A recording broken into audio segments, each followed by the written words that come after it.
जूनागढ़ ने सरदार पटेल की हैदराबाद और फिर कश्मीर को लेकर पूरी तरह से सोच बदल दी। जूनागढ़ और हैदराबाद हिंदू बहुल आबादी और मुस्लिम शासित रियासतें थीं, इसलिए इन्हें भारत में विलय को लेकर परेशानियों का सामना करना पड़ रहा था। वहीं कश्मीर मुस्लिम बहुल और हिंदू शासित शासक थे, जिसे लेकर भी वही समस्याएं उत्पन्न हो रही थीं। 15 अगस्त 1947 तक इन तीनों रियासतों का मसला हल नहीं हो सका। पटेल की प्राथमिकता में पहले जूनागढ़ और हैदराबाद थे, वहीं पंडित नेहरू की जड़ें कश्मीर में थी। शेख अब्दुल्ला और नेहरू की दोस्ती ने इस लगाव को और बढ़ा दिया। 3337 वर्ग मील में फैली जूनागढ़ रियासत की लगभग 7 लाख आबादी में 80% हिंदू थे। वहीं यहाँ के नवाब थे महाबत खान तृतीय। हिंदुओं की आस्था का पवित्र केंद्र सोमनाथ मंदिर भी इसी रियासत का हिस्सा था। मई 1947 में जिन्ना के खास रहे शाहनवाज भुट्टो यानी कि जुल्फिकार अली भुट्टो के पिता इस रियासत के दीवान बने। 15 अगस्त तक रियासत ने खामोशी अख्तियार रखी। 17 अगस्त को जूनागढ़ के पाकिस्तान में विलय की घोषणा की खबर सरदार पटेल ने अखबार में पढ़ी। विदेश मंत्रालय को उन्होंने पाकिस्तान का रुख जानने के लिए कहा। 13 सितंबर 1947 को पाकिस्तान ने जूनागढ़ को पाकिस्तान में विलय की मंजूरी दे दी, लेकिन सबसे बड़ी परेशानी ये थी कि जूनागढ़ का सड़क मार्ग से पाकिस्तान से कोई संपर्क नहीं था। लगभग हर ओर से भारतीय भूक्षेत्र से घिरी काठियावाड़ इलाके की इस रियासत के दक्षिण और दक्षिण पश्चिम में अरब सागर फैला हुआ था। यहाँ के वरावल पोर्ट से पाकिस्तान की दूरी 300 मील थी, जिसके बाद माउंटबेटन की मौजूदगी में एक बैठक में पंडित नेहरू ने पाकिस्तान के फैसले को ठुकरा दिया। नेहरू ने कहा, जूनागढ़ का फैसला वहां की जनता जनमत संग्रह के जरिए करेगी, ना कि कोई देश या फिर रियासत इसका फैसला करेगी। माउंटबेटन ने इसमें कुछ शब्द जोड़ दिया कि इस सिद्धांत को अन्य रियासतों के लिए भी लागू किया जाएगा, जिसके बाद लियाकत अली खान की आंखें कश्मीर के लिए चमक उठीं, क्योंकि कश्मीर एक मुस्लिम बहुल रियासत थी। लियाकत को भरोसा था कि वहां की जनता पाकिस्तान में आने का फैसला करेगी।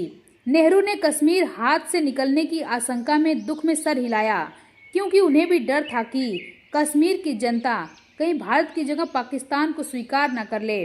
वहीं इस जनमत संग्रह की पेचीदगियों को पटेल भांप रहे थे, जिसके बाद उन्होंने कहा कि कश्मीर के साथ साथ हैदराबाद और जूनागढ़ में भी जनमत संग्रह कराना होगा। लेकिन अब जिन्ना हैदराबाद और जूनागढ़ के लिए रजामंद नहीं थे। विदेश मंत्री होने के नाते जूनागढ़ पर पंडित नेहरू को बात करनी थी, पर ये जिम्मेदारी पटेल ने संभाली। कैबिनेट की सहमति थी, लेकिन पटेल निर्णायक थे। 19 सितंबर 1947 को पटेल ने अपने भरोसेमंद वीपी मेनन को जूनागढ़ भेजा। बहुत कोशिशों के बाद भी शाहनवाज भुट्टो ने मेनन की नवाब से मुलाकात नहीं होने दी और उनकी बीमारी का बहाना बना दिया। मेनन ने नवाब के बेटे से भेंट की पेशकश की, लेकिन उन्होंने क्रिकेट मैच में व्यस्तता के हवाले से इसे भी टाल दिया। मेनन शाहनवाज भुट्टो की चाल को अच्छे से समझ रहे थे, क्योंकि इस समय तक नवाब पूरी तरह से मुस्लिम लीग से जुड़े शाहनवाज भुट्टो की मुट्ठी में थे। उन्हीं की आंख कान से देख और सुन रहे थे। वहीं नवाब को रियासतों के कामकाज से ज्यादा अपने कुत्तों में दिलचस्पी थी। कुत्तों के एक जोड़े की उन्होंने धूमधाम से शाही शादी की थी। मौके को यादगार बनाने के लिए रियासत में राजकीय छुट्टी भी कर दी गई थी, जिसके बाद स्थिति को देखते हुए 24 सितंबर को पटेल ने जूनागढ़ की सीमा पर सेना तैनात कर दी। पटेल के इशारे पर बंबई में इकट्ठा हुए जूनागढ़ और काठियावाड़ के तमाम लोगों ने गांधी जी के रिश्तेदार शामल दास गांधी की अगुवाई में अराजी हुकूमत का ऐलान कर दिया और पाकिस्तान विलय को रद्द करें, इसके लिए पटेल ने 4 हफ्ते इंतजार किया। इसी बीच जूनागढ़ की 2 जागीरें मनगरोल और बावरिया वाड़ भारत में शामिल हो गई। वहीं माउंटबेटन सेना के इस्तेमाल के पूरी तरह से खिलाफ थे, लेकिन पटेल अडिग थे। 22 अक्टूबर को सेना ने मनावादर को कब्जे में ले लिया। 1 नवंबर को अराजी हुकूमत के लोग जूनागढ़ में दाखिल हो गए। नवाब खतरा भाप कर अक्टूबर के आखिर में नगदी, जेवर, बेगमों और कई कुत्ते, जिन्हें वे सबसे ज्यादा प्यार करते थे, को लेकर पाकिस्तान के लिए उड़ चुके थे। हवाई जहाज में बैठते समय पता चला कि एक बेगम का बच्चा छूट गया है, लेकिन अब नवाब इंतजार के लिए बिल्कुल भी तैयार नहीं थे। वह बेगम भी यहीं छूट गईं और नवाब पाकिस्तान भाग गए। इसके पहले 27 अक्टूबर को दीवान भुट्टो ने मायूसी के साथ जिन्ना को लिखा कि यहाँ की हालत खराब है, नवाब साहब को रियासत छोड़नी पड़ी। स्थानीय मुसलमानों ने भी पाकिस्तान को लेकर कोई उत्साह नहीं दिखाया। 2 नवंबर को अराजी हुकूमत ने रियासत पर कब्जा कर लिया। 7 नवंबर को भुट्टो ने पहले शामल गांधी को, फिर 8 नवंबर को भारत सरकार को रियासत सौंपने का औपचारिक पत्र लिखा।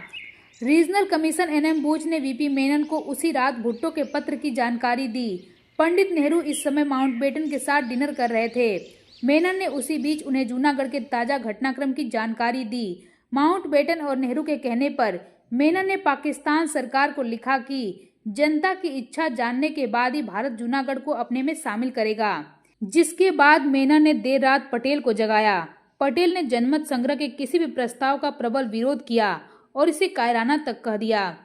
जिसके बाद काफी समझाने पर जनमत संग्रह के लिए उन्होंने मैत्रीपूर्ण स्थिति की शर्त जोड़ने के बाद अपनी सहमति दी। 9 नवंबर को ब्रिगेडियर गुरुदयाल सिंह की अगुवाई में सेना जूनागढ़ में दाखिल हुई। रियासत की सेना ने समर्पण किया। अराजकता खत्म हुई, शांति स्थापित हुई। सरकार ने वहां की प्रशासन व्यवस्था दुरुस्त करने के लिए तेजी से इंतजाम किए। इंतजामों में नवाब के छूट गए कुत्तों से छुटकारा लेना शामिल था, जिस पर उस दौर में 16,000 महीने का खर्च किया जाता था। 4 दिन बाद 13 नवंबर को पटेल जूनागढ़ पहुंचे और कहा कि हैदराबाद अगर दीवार पर लिखी इबादत नहीं पढ़ रहा है तो जूनागढ़ के रास्ते जाएगा।